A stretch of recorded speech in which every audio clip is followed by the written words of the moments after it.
Hi,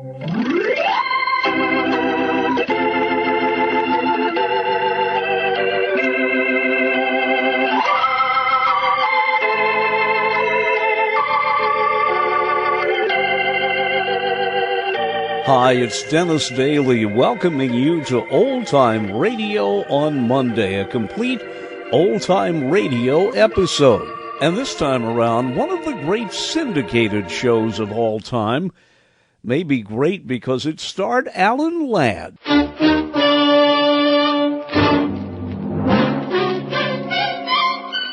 Box 13, with the star of Paramount Pictures, Alan Ladd, as Dan Holliday.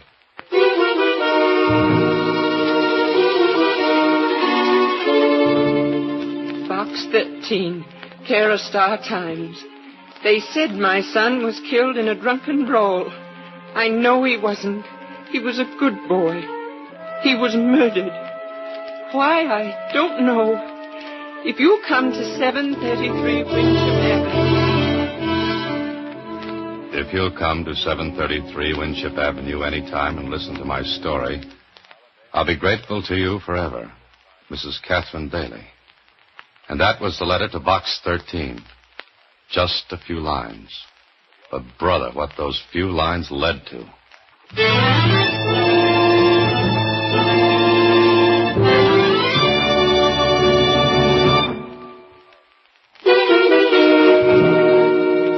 And now, back to Box 13.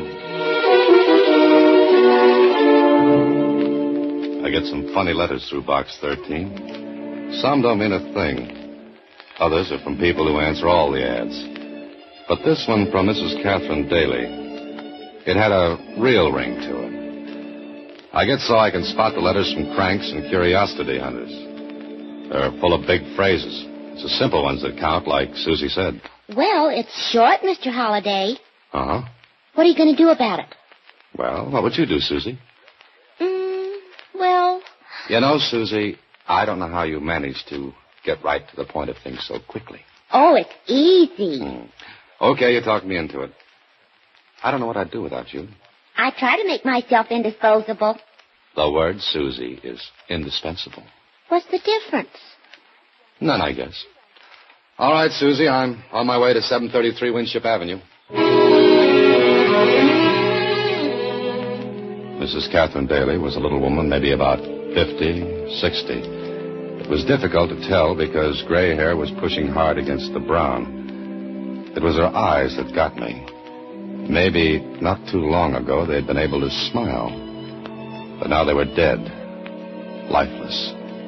Something had been taken away from well, inside. She led the way to a little living room, furnished cheaply but neatly. She sat down, pointed to a chair for me, and then... Are you serious about that advertisement, Mr. Holliday? Well, yes, I am, Mrs. Daly. I haven't any money. That is not much. I can afford something, if it's not a whole lot. Oh, now, look, Mrs. Daly, I'm a writer, and sometimes Box 13 leads me to a good plot. You see, I don't take money because I get paid very well for the stories I get. You see, I used to be a newspaper reporter. Newspaper reporter? Anything wrong with that, Mrs. Daly? Arthur, my son, he was a reporter. Oh? What paper? The Evening Record. Your letter said that your son was killed. He was. They said he was drunk, that he got into a fight in a cheap saloon. Arthur was never drunk in his life, and he hated fighting. That his picture on the table? Yes. In uniform. That's the Distinguished Service Cross, isn't it? Yes. Okay, Mrs. Daly, start from the beginning. Tell me how you want me to help. I'm sure Arthur was murdered. Murder's a tough word, Mrs. Daly. Tough to say and tough to prove. But for a week before he was killed, he kept telling me that we could get out of this house soon, that he was going to make a name as a reporter. But he didn't tell you why? No. Then, the night he was killed, he got a phone call. From whom? I don't know. He hurried out, and the next time I saw him was when they asked me to come down and identify him. That's as much as you can tell me. It's every word. Mrs. Daly, this may sound brutal, but your son's dead now. Why would you rather have it said he was murdered? I want to show everyone he couldn't have died in that cheap, shoddy way.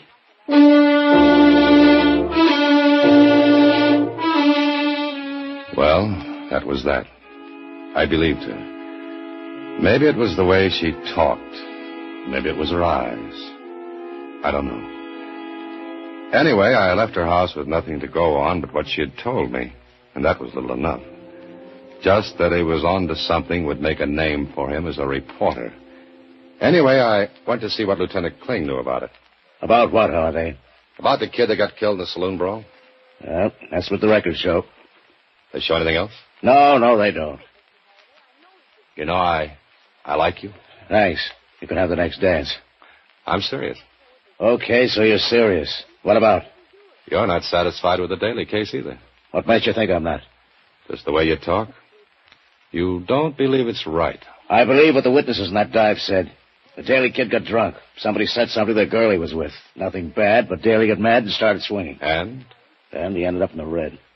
You didn't arrest anybody? Look, we get a dozen calls a night from down at the hill places like that. Somebody's always getting pushed around, roughed up, killed. Some of the things don't even hit the newspapers. Run-of-the-mill stuff. Sure. But look, Kling, what kind of guys get killed in places like that? Bums, winos, characters who hang out in those joints. But not a kid like Daly. And you're an honest cop. What was that crack for? For a compliment. The Daly thing bothers you because you know as well as I do that something's wrong about it. Then you tell me. I'll try. Later. Now, look, Holiday, I'm not on the case anymore. Homicide's got enough to do without running down a fight in a saloon. But what? I don't like it, you're right. I knew I liked you. Okay, I'll marry you in the morning. The place you want is 183 River Street. Oh, nice neighborhood. Right. The cops go in quartets down there. Thanks. See you later. And for the love of Mike, don't end up in the meat wagon like Daly did. Kling was right. It wasn't a neighborhood to raise kids or anything else.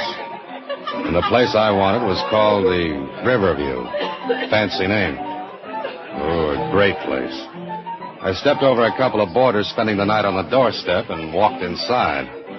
There was a tinny piano played by a guy mechanically banging out a tune that its own composer wouldn't have recognized.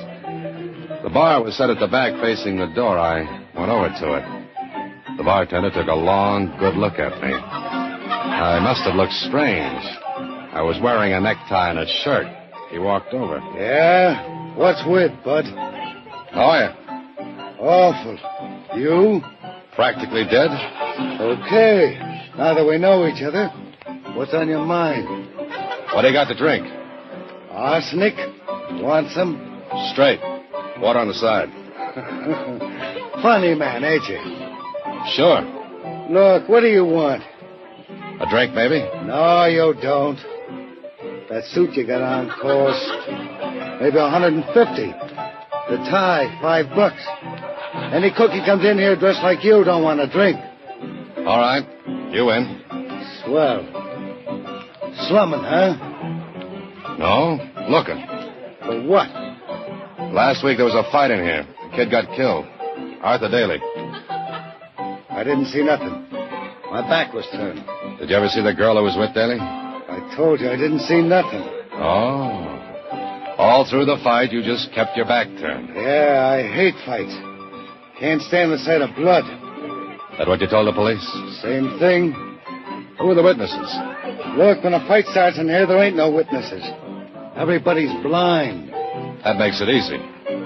You a friend of this Daly character? Yeah, a good friend. Uh-huh.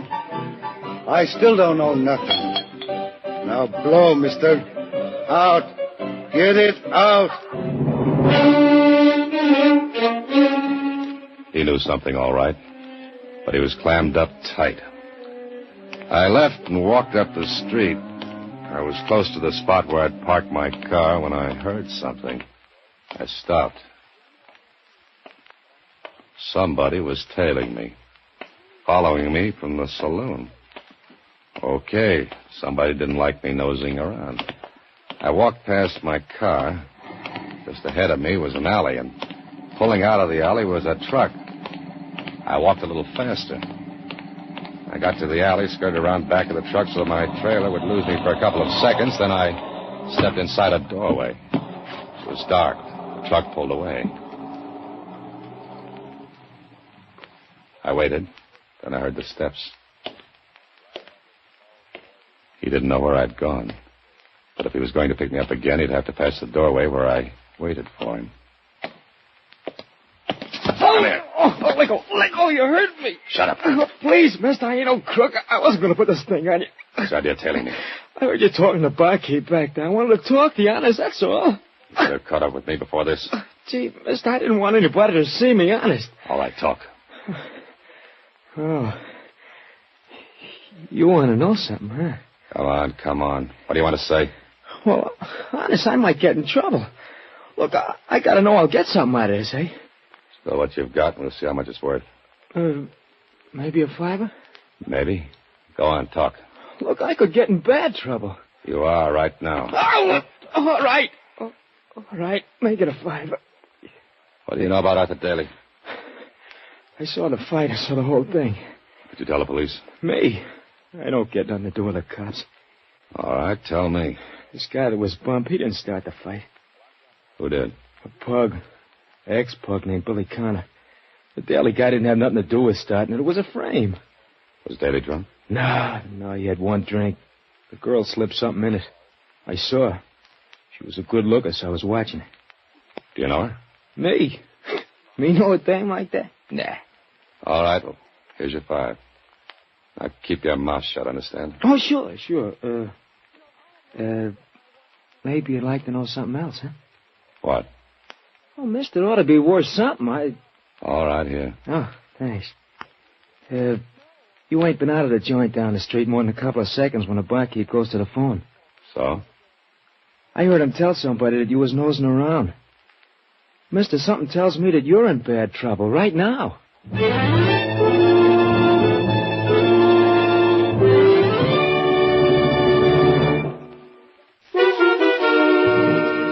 And now, back to Box 13 with Alan Ladd as Dan Holliday. Well, I had a few facts now. First, Daly knew something that might have got him killed. Second, the girl who was with him put something in his drink so he'd look drunk. Third, an ex-pug named Billy Connor started the fight. Why? The answer to that would put me on first base. So I asked around a little and found out that Billy Connor, a third-rate fighter down at the Heels, suddenly came into money. And right after the fight in the saloon, I found him in a second-rate nightclub. You the guy that wants to see me? Yeah, Billy Connor, I'm the guy. Who are you? Knowing that won't make it any prettier. Hey, you're a smart boy, huh? Maybe. But you're not acting smart. What are you talking about? You're making too much splash, Connor. The boss doesn't like it. People might start asking questions about the money. The money you got for killing Daly. Me? Oh, no, I just started the fight. Then I ducked. Somebody else banged his head for him, not me. Ah, that's the way it was, huh? Sure, you know. Who are you, anyway? Forget it, Connor. Wait a minute, fella. Why'd you say that's the way it was? Didn't you know? Sure I know. You ain't from them. From home. You dirty sneak. You a copper? Maybe. Think it over, Connor. Hard. I left him standing there with his mouth open. I thought I'd found out what I wanted to know. But Kling told me... Doesn't mean a thing. You can't prove anything, Holliday. What if I get proof? How? You got the name and address of the girl Daly was with the night he was killed? And you want him, is that it? You could get hurt. Meaning you won't give me the girl's name? Meaning that if I do, you're on your own. I'll take that chance. Do I get a name and address? Eileen Simmons, 4674 Roberts Drive. And I hope you get more out of her than we did. I hope so, too. I didn't like walking up a blind alley with murder at my back and maybe in front of me. I got to the girl's home, a boarding house in the shabby section, and took a look at the mailboxes downstairs. While I was walking up to her flat, something tingled the back of my neck. Something that screamed a warning. I got to her flat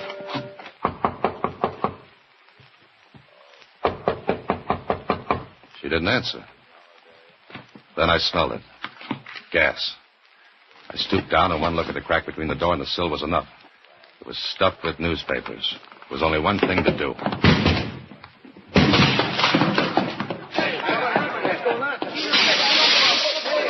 Eileen Simmons wasn't going to talk to anybody. The room was heavy with gas. The window I broke let in some air. Scared faces stared into the door. I smashed open, then I yelled at them. You call the police. Ask for Lieutenant Kling. Go on, hurry. I took a quick look around before I left. In one closet was a fur coat. And from what I knew about fur, this one took money to buy. It had her initials embroidered in the lining. But it didn't fit with the cheap flat. Well, I thought it was about time to make a trip to the Evening Record, where Daly worked as a reporter. Some of the boys knew me, so it was easy to get to talk to Daly's editor. I don't know, Holliday. All I know is that Daly promised me a big story. Something he was working on. Now, look, Charlie. Any idea what it was? None. The kid was close-mouthed. Oh, but you must have some idea. Didn't he give you any hint? Just that it was big and would blow off the top of the building when we printed it. How long did he work for you? Oh, about 6 months, no more. What big assignments did you give him? None. Routine stuff. He didn't have enough experience. Just out of journalism college when the war broke. Went through it. Then served at the war trials in Germany. And in the 6 months with you, there wasn't anything important enough to get him killed, huh? No, there wasn't. Oh, let's see. We sent him on a routine assignment to San Carlito and... San Carlito? What's that? Just one of those little islands in the West Indies. The paper's doing a series on Latin American neighbors, and we... Anything there that might have been the big story? You mean what he was talking about? Yeah, that's it. How long after he got back did he begin to talk about the something big? Hey, just about the same day he walked in here. Where's his desk? Just outside this office. Oh. All his stuff in there? Most of it. We were going to send it to his mother, but, well, you know how things are. It was too soon. We figured we'd wait. Come on, let's take a look.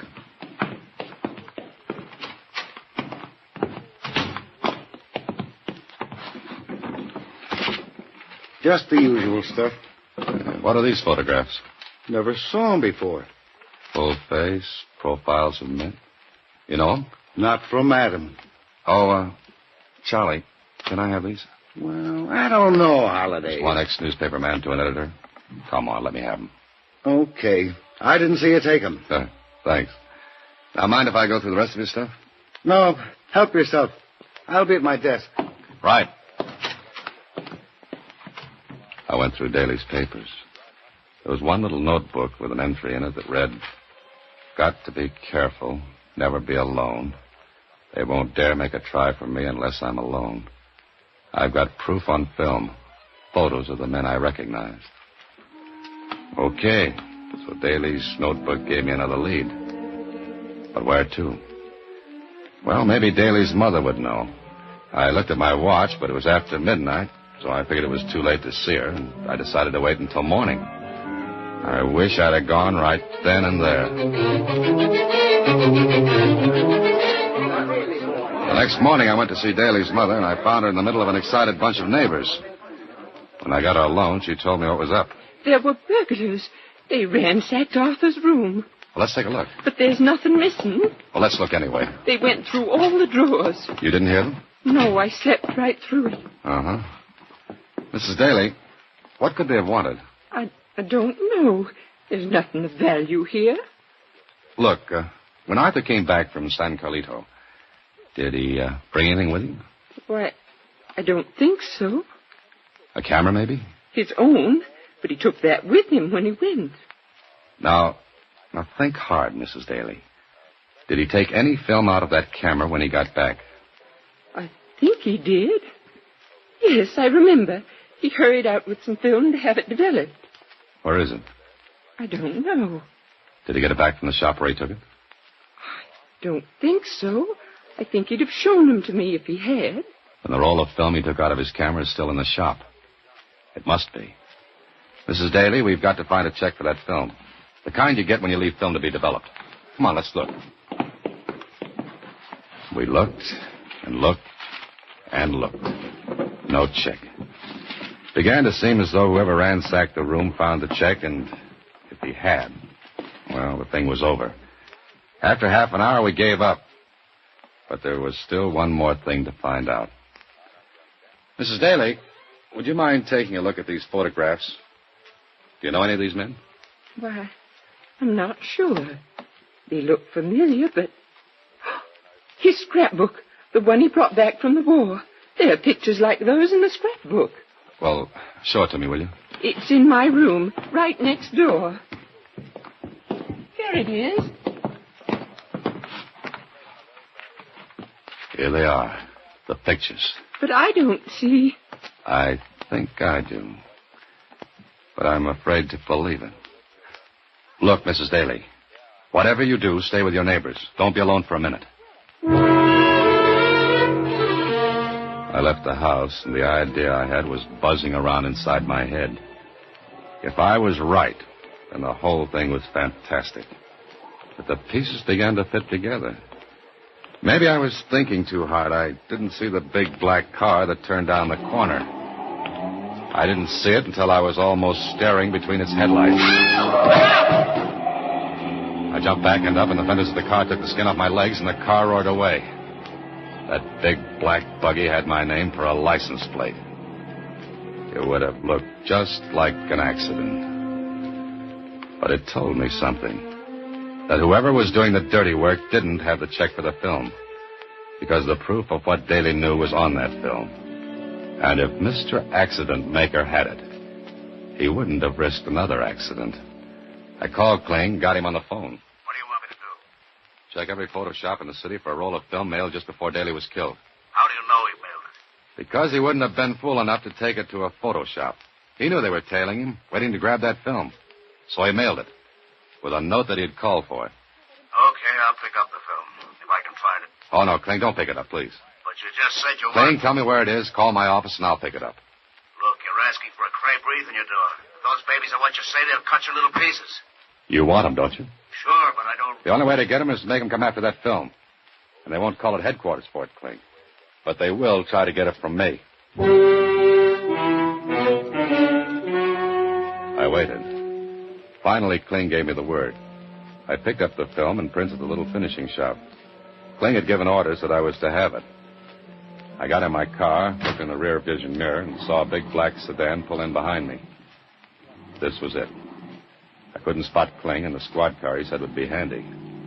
Maybe something held it up. I didn't know. I got to my apartment. The sedan pulled up behind me and parked. I walked up to my apartment, went over to the window, and saw a man get out of the sedan. He walked slowly and disappeared into my apartment building. I sat down with the film and prints burning a hole in my pocket. Then... Who is it? Mr. Holliday, I'd like to talk to you. I took one more look out of the window. The street was empty except for the sedan. No squad car, no Kling. Brother, if ever I wanted to see that big guy, it was now. I walked to the door. Mr. Holliday? Uh-huh. Who are you? My name is, we'll say Stefan. Okay, you're Mr. Stefan. So what? I shall be brief. You have a roll of film and some prints. I am a camera enthusiast. I shall pay you a good price for the film. How much? You're going to be reasonable. That's fine. Shall we say 10,000? That's big money for a strip of celluloid. I am very enthusiastic about photography. You know, I like pictures myself. Especially pictures of some nice little Nazis who got out of Germany with a lot of money. Oh? You guessed, huh? Yeah, but Daly wasn't guessing when he recognized them in San Carlito. He wasn't guessing that San Carlito's a little island with lots of deserted coastline. Easy to land on. Yes, very handy. And they paid well to escape the trials in Nuremberg. You just talked yourself out of $10,000. Oh, now that's very funny. You would have killed me anyway, as you killed Daly to keep him from spreading the story. You're so right. Now, Mr. Holliday. Oh, that gun didn't look nice. He had it right at my head. I sat still. Stefan came slowly toward me. The black hole in the barrel of his gun looked like the business end of a cannon. Then... Get the floor, Holliday! Kling, at this particular minute, you're the most beautiful thing in the world. Then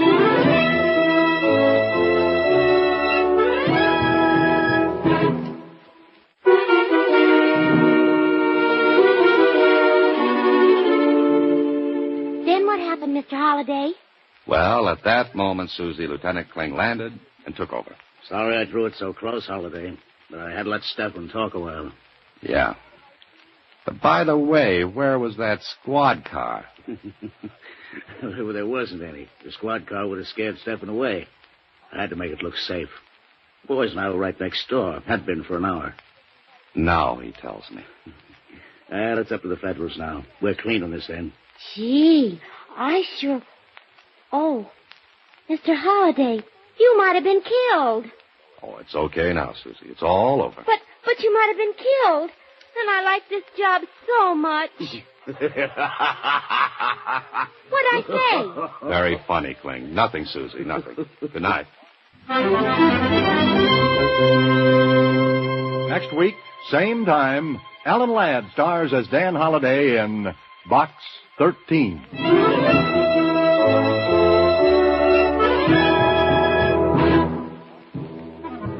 Alan Ladd appears through the courtesy of Paramount Pictures and may currently be seen in Wild Harvest. Box 13 is directed by Richard Sandville with original story by Russell Hughes and original music composed and conducted by Rudy Schrager. The part of Susie is played by Sylvia Picker and Lieutenant Kling by Edmund MacDonald. This is a Mayfair production.